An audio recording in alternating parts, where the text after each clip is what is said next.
کبھی ایسا موقع بھی آ جاتا ہے بچوں نے یاد نہیں کیا، بچے لاپرواہی کر جاتے ہیں، یا کچھ بچوں کی طبیعت ایسی ہوتی ہے وہ جلدی لرننگ نہیں کرتے یا ان کو سیکھا نہیں جا رہا ہوتا جلدی.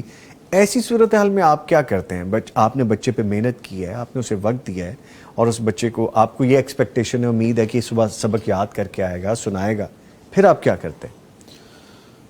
نظامی صاحب اس بارے میں میں ایک واقعہ آپ کی نظروں سے بھی شاید گزرا ہوگا کہ یہ غالباً کراچی کا واقعہ ہے کہ ایک بچہ غالباً 2.5-3 سال اس نے وہ مدرسے میں پڑھتا رہا، تو اس 3 سالوں میں اس نے ایک پارہ حفظ کیا. 3 سالوں میں ایک پارہ حفظ کیا. تو وہ ادارے والے سارے ایک دن اکٹھے ہونے کے بعد میٹنگ کی کہ یار یہ بچہ ہم سب کے لیے جو ہے وہ شرمندگی کا باعث بن رہا ہے، تو اس کو کچھ کریں. تو انہوں نے اس بچے کو وہاں سے فارغ کر دیا.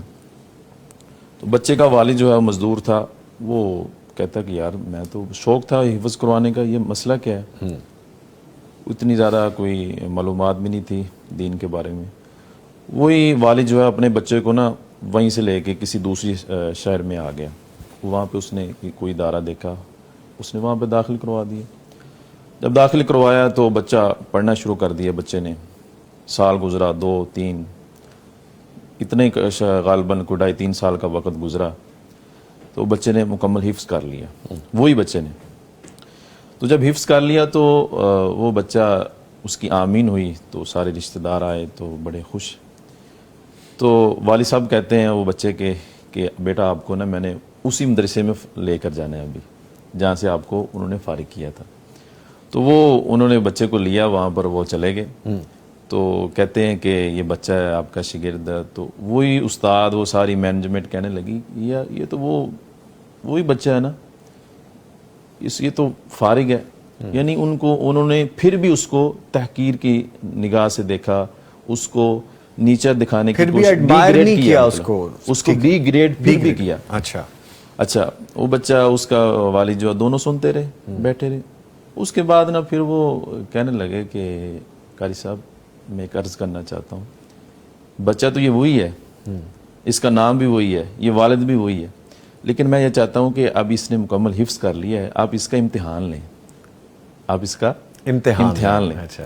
اچھا جب اس کا وہ امتحان لیا نا تو اس کا والد کہتا ہے قاری صاحب صرف امتحان نہیں لینا بلکہ ڈبل امتحان لینا ہے. امتحان نہیں لینا، مشکل در مشکل کریں، ڈبل امتحان کیا لینا کہ آپ نے ایک مثال سورۃ الفاتحہ آپ نے سیدھی پڑھی ہے نا، آپ نے اس سے الٹی بھی سننی ہے. سیدھی پڑھی ہے نا الحمدللہ رب العالمین، کہ یہ رٹا تو نہیں ہے، یہ یاد ہے بالکل. تو آپ نے جب سیدھی پڑھ لی ایک دفعہ، پھر الٹی بھی آپ نے سننی، غیر المغضوب علیہم ولا الضالین، پھر اسی طرح بیک آپ نے جانا ہے. تو استاد نے وہ اس کا ٹیسٹ لیا، سب کچھ کیا، وہ الٹا بھی سنا. وہ بچہ ماشاءاللہ پورے قرآن اس کو ازبر یاد.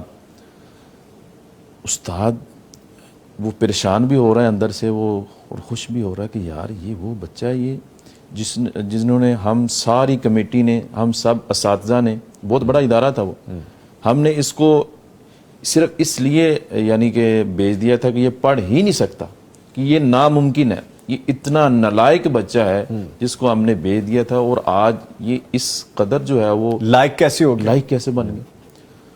اچھا وہ سب اساتذہ اور مینجمنٹ کہنے لگی یار جس نے اس استاد کا، جو اس کا استاد ہے، اس نے حفظ کروایا، ہمیں اس کے پاس لے کر چلو.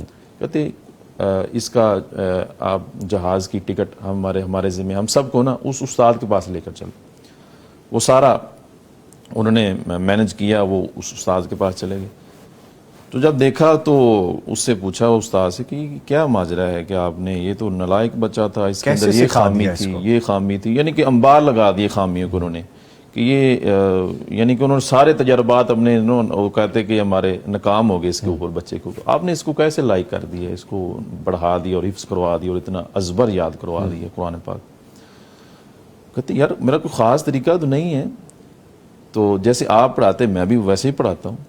صرف خاص بات حال پتہ یہ ہے کہ بچے جب رات کو سو جاتے ہیں نا تو میں وضو کرتا ہوں، وضو کرنے کے بعد میں مصلی پہ آ جاتا ہوں، 2 رکعت پڑھتا ہوں اور اس بچے کے لیے خاص دعا کیا کرتا ہوں. اللہ اکبر، اللہ اکبر.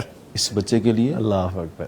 خاص خاص دعا کیا کرتا تھا تہجد کے وقت کہ اللہ یہ بچہ، یہ جس نے سب اساتذہ نے، مینجمنٹ نے، دنیا نے اس کو چھوڑ دیا ہے، ٹھیک ہے، اس کو نالائق کہہ دیا، پتہ نہیں کیا کیا کہہ دیا، لیکن اس بچے کا اور اس کے والد کا اتنا شوق ہے کہ یہ میرا بچہ پڑھ لے، لیکن اس دعا نے اس بچے کو اس قابل بنا دیا، ناممکن کو بھی جو ہے ممکن بنا ممکن کر دکھا.